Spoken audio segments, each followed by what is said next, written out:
আসসালামু আলাইকুম সবাইকে। আজকে আমরা স্পেশাল প্রবলেম সিরিজের 3 নাম্বারটা নিয়ে চলে আসছি। চলুন শুরু করে দেই। প্রবলেমটা কি দেখি চলে। এখানে কি বলতেছে, এখানে একটা ফিগার দেওয়া আছে, বলা আছে নিচে চিত্রে সিস্টেমের ত্বরণ ও সুতার টান নির্ণয় করতে বলা হয়েছে। সিস্টেমের ত্বরণ এবং সুতার টান নির্ণয় করতে বলা হয়েছে। দেখেন এখানে কি দেওয়া আছে, সিস্টেমের মধ্যে একটা পুলি দেওয়া আছে এই জায়গায়, এবং সেই পুলিটার আমরা কি দেখতে পাচ্ছি, এই পাশে একটা ভর দেওয়া আছে, এই পাশে একটা ব্যাস দেওয়া আছে 6 কেজি, এবং এই পাশে একটা ভর ঝোলানো আছে, সেটা হচ্ছে 10 কেজি। আরেকটা জিনিস লক্ষণীয়, সেটা হচ্ছে যে এই যে এই পাশের লেফট সাইডে 6 কেজি যে পুলিটা আছে, মানে 6 কেজি যে অবজেক্টটা আছে, সেটা কিন্তু একটা সারফেসের সাথে লাগানো আছে, এবং যেই সারফেসটার ঘর্ষণ গুণাঙ্ক মান দেওয়া আছে হচ্ছে 0.2। ঠিক আছে, জিজ্ঞেস করা হয়েছে যে সিস্টেমের ত্বরণ কী হবে এবং সুতার টান কী হবে, দুইটা আননোন জানতে চাওয়া হয়েছে।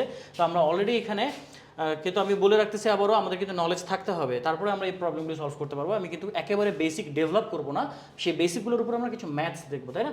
তো এখানে এই অবজেক্টের উপরে যদি এক্সিলারেশন বা ত্বরণের কথা চিন্তা করি, আমরা যদি ধরে নিই, আমরা কিন্তু জানি না বস্তুটা আসলে এই পাশে যাবে নাকি এই পাশে যাবে, আমরা যদি ধরে নিই যে বস্তুটা হচ্ছে 10 কেজি অবজেক্টটা যেদিকে, সেই দিকে হচ্ছে বস্তুটা কী যাবে বলেন তো, ত্বরণ হবে।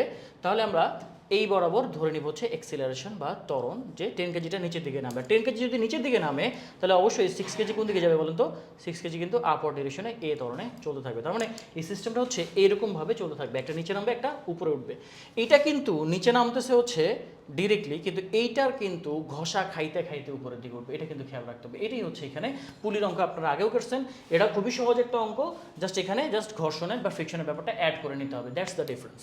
আর একটা জিনিস আমাদের জানা যাচ্ছে, সেটা হচ্ছে সুতার টান কতটুকু হবে। দেখেন সুতার টান আমরা সবসময় মনে রাখি যে সেটা হচ্ছে টেনশনের ডিরেকশনটা আমরা সুতার মধ্যে সবসময় পুলির দিকে দিতে হবে, এটা একটু মাথায় রাখবেন। পুলির অঙ্ক করার সময় টেনশন আপনি যেখানেই ধরেন না কেন, সেটা সবসময় কোন দিকে ধরতে হবে, পুলির দিকে ধরতে হবে। তাহলে এখানে টেনশন এটাও টি, এখানেও টেনশন এটাও টি। এখন বলেন দুইটা টি কেন একই রকম, T1 T2 না কেন? একটা সুতা যখন হবে, এই একটা সুতা দিয়ে দুইটা অবজেক্ট কানেক্টেড, সো একই সুতার মধ্যে বা একই ওয়্যারের মধ্যে টেনশন সবসময় কি হয়, একই রকম হয়। তাহলে এখানে টি, দুইটাই টি হবে।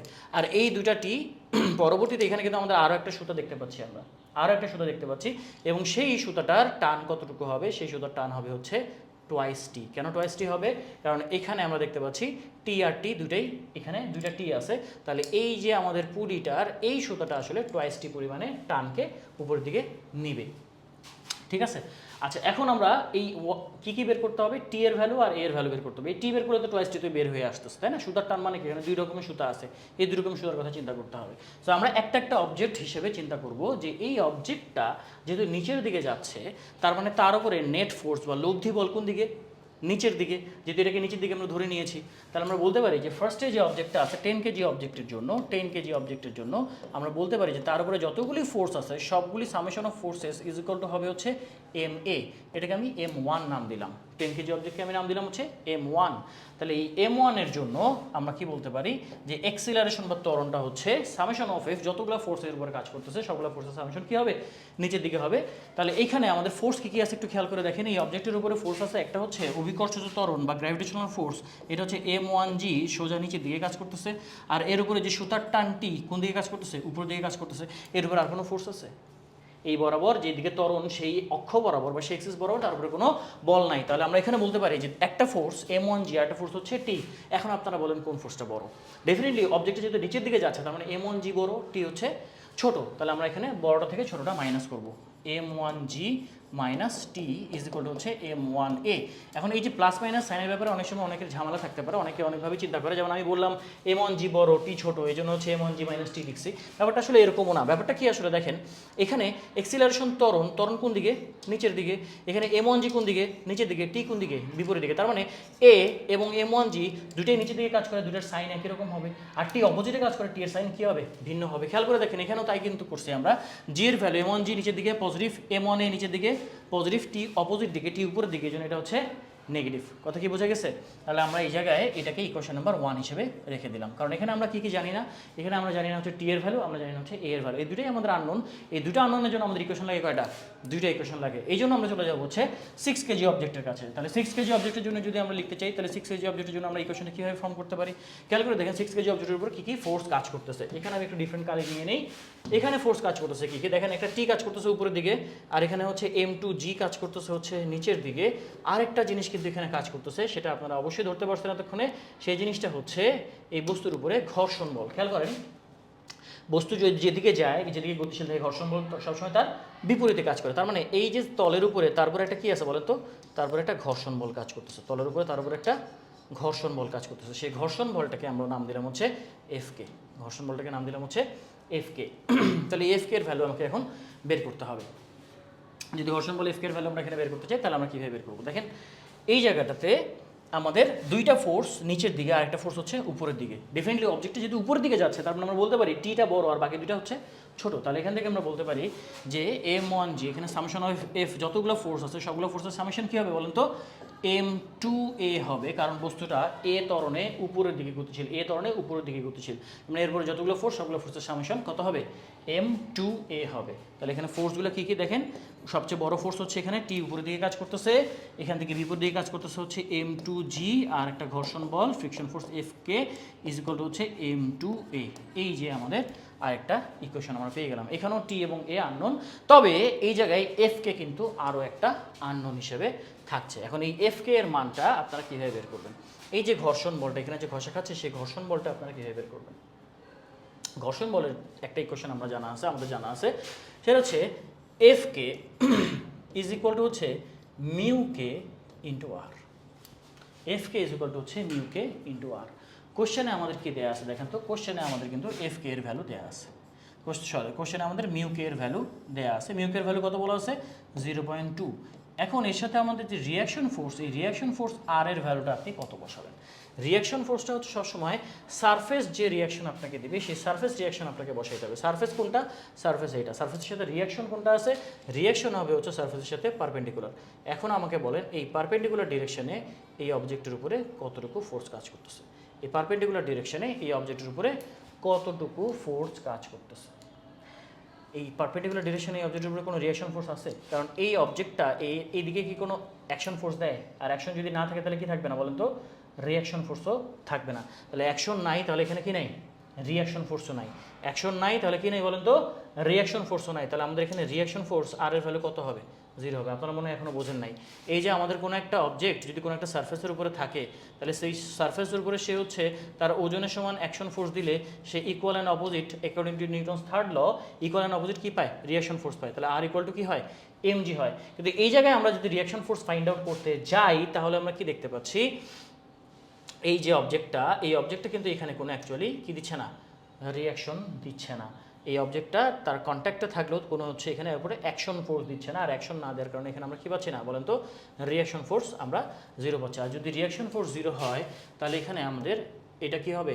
0.2 ইন্টু 0, এটা হচ্ছে 0 পাবো। তার মানে আসলে দেখা যাচ্ছে যে আমরা যে ফ্রিকশনের কথা বলতেছিলাম, সেই ফ্রিকশনটা আসলে এখানে আমরা যেটা চিন্তা করতেছিলাম যে ফ্রিকশন কোফিশিয়েন্ট থাকার পরও এখানে কিন্তু আমরা আসলে কোনো ফ্রিকশন পাচ্ছি না, কারণ এখানে আমাদের কোনো রিয়াকশন ফোর্স নাই।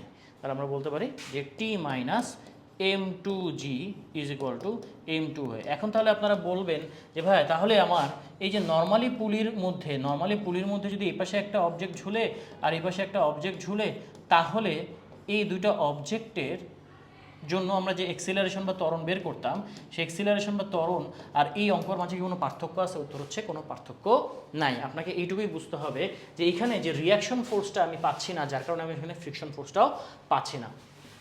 এই হচ্ছে কথা। তাহলে আমরা এখানে ইকুয়েশন নাম্বার 2 পাইলাম। আশা করি আমরা এই ইকুয়েশন দুটো সলভ করতে পারবো। 1 আর 2 যদি আমরা যোগ করে দিই, তাহলে আমরা এখানে কি পাচ্ছি দেখেন তো? মাইনাস টি আর হচ্ছে প্লাস টি কাটাকাটি, তাহলে M1G minus M2G, M1G minus M2G is equal two, বাকি অংশটুকু আপনারা পারেন M1 প্লাস M2 ইন্টু এ। এখান থেকে এ এর ভ্যালু আমরা বের করি, এটা হচ্ছে M1 minus M2 divided by M1 plus M2 into জি।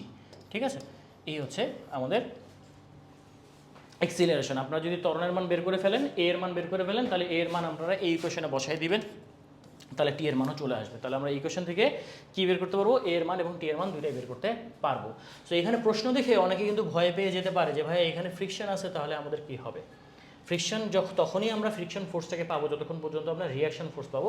যতক্ষণ পর্যন্ত কোনো রিয়াকশন ফোর্স নাই, ততক্ষণ পর্যন্ত কিন্তু আমরা কোনো ফ্রিকশন ফোর্সেরও আমরা আসলে ক্যালকুলেট করতে পারতেছি না। তার মানে আমরা ফ্রিকশন ফোর্সটাকে কাউন্ট করতে পারতেছি না। কোন ক্ষেত্রে ভাইয়া তাহলে কি কোনো ক্ষেত্রেই কি ফ্রিকশন ফোর্স কাউন্ট করতে পারবো না? ফ্রিকশন ফোর্স কি কাউন্ট হবে না? অবশ্যই ফ্রিকশন ফোর্স কাউন্ট হবে। ফ্রিকশন ফোর্স কীভাবে কাউন্ট করবো চলেন একটু দেখি কোন ধরনের অঙ্কের ক্ষেত্রে আমাদের ফ্রিকশন ফোর্সটাকে কাউন্ট করতে হবে। লাইক যদি আমাদের এরকম একটা টেবিলের উপরে, আপনারা এগুলো অঙ্ক আগেও করছেন, টেবিলের উপরে কোনো একটা ব্লককে রাখা থাকে এবং সেটা যদি কোনো একটা পুলি দিয়ে এরকম করে ঝোলানো থাকে, তাহলে কিন্তু এখানে খেয়াল করেন, এখানে এই অবজেক্টটা অ্যাকশন দিচ্ছে হচ্ছে M1G, তাহলে সে রিয়াকশন পাবে হচ্ছে আর। এটার ফ্রিকশন কোফিশিয়েন্ট যদি আপনার মিউকে জানা থাকে, তাহলে এখানে ফ্রিকশন ফোর্স এফকে ইজগুলো হচ্ছে মিউকে ইন্টু আর বসায় দিবেন।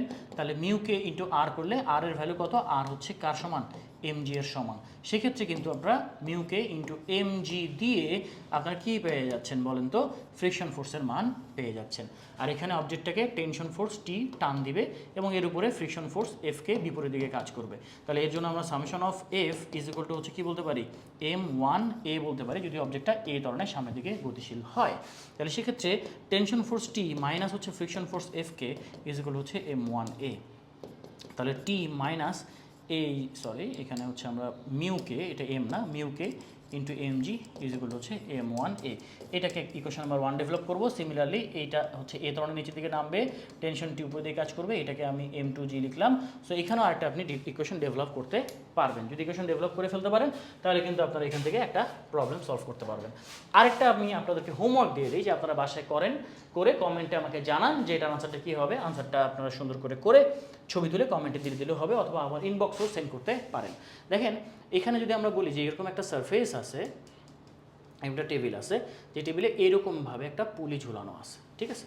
এই পুলির সাথে এই দিকে একটা অবজেক্ট আছে, যে অবজেক্টটা হচ্ছে লেটসে এটা হচ্ছে 6 কেজি একটা অবজেক্ট। আর এখানে একটা অবজেক্ট ঝুলানো আছে, এই একই সুতো দিয়ে এই পাশে একটা অবজেক্ট ঝুলানো আছে যেটা হচ্ছে 10 কেজি একটা অবজেক্ট। এই যে এইটা সারফেসটার সাথে, যে এটা একটা ইনক্লাইন সারফেস বা একটা হেলানোতল, যেটা হচ্ছে আমাদের এই জায়গায় 60 ডিগ্রি কোণ উৎপন্ন করে। আপনার কোশ্চেন হচ্ছে এই সিস্টেমের ত্বরণ কত হবে আর এই সিস্টেমে সুতার টান নির্ণয় করতে হবে। সিস্টেমের ত্বরণ কত হবে আর কী বের করতে হবে বলুন তো? সুতার টান নির্ণয় করতে হবে। আপনারা এই অঙ্কটা করে আমাকে কমেন্টে অবশ্যই জানাবেন, ঠিক আছে? এখানে একটা জিনিস আমি দিয়ে দিই, এই যে এইটার কোএফিশিয়েন্ট অফ ফ্রিকশন হচ্ছে 0.2। সো আমরা যেই অঙ্কটা নিয়ে আজকে পড়া শুরু করছিলাম, সেই অঙ্কটার সাথে এই অঙ্কটার ডিফারেন্সটা কোন জায়গায় দেখেন তো? যেই প্রবলেমটা আজকে প্রবলেম নাম্বার 3 যেটা ছিল, সেখানে হচ্ছে এখানে একটা ভার্টিক্যাল প্লেন ছিল যার সাথে এটা আমরা ধরতেছিলাম একটা ফ্রিকশন কোএফিশিয়েন্ট দেয়া ছিল, কিন্তু এইখানে আমাদের কিন্তু ভার্টিক্যাল প্লেন নাই, এখানে আসছে হচ্ছে একটা ইনক্লাইন্ড প্লেন, এবং ইনক্লাইন্ড প্লেনের উপর দিয়ে একটা অবজেক্ট সামনের দিকে আগাচ্ছে। আমি এই সিরিজের নেক্সট ভিডিওতে গিয়ে আমি কিন্তু এই প্রবলেমটা সলভ করাই দিব। যারা এর মধ্যে আগামীকালকে মধ্যে এই ভিডিওটা আমাকে এই প্রবলেমটা সলভ করে দিতে পারবেন, তাদের জন্য ফিজিক্স ইনসেকশন থেকে আমরা একটা গিফটের ব্যবস্থা করব, ঠিক আছে? সো এটা সবার আগে এবং সঠিকভাবে যে আনসার দিতে পারবে তার জন্য একটা গিফটের ব্যবস্থা থাকবে। সো কমেন্টে জানাও আমাকে। আর এই প্রবলেমটা যে ম্যাথটা করলাম এই রিলেটেড বা সামনে আরও কোন প্রবলেম তোমরা দেখতে চাও, কী টাইপের কী রিলেটেড প্রবলেম দেখতে চাও, সেটা কমেন্ট করে আমাকে বা ইনবক্সে জানাতে পারো। ততদিন মতো ভালো থাকো, সুস্থ থাকো, আল্লাহ হাফিজ।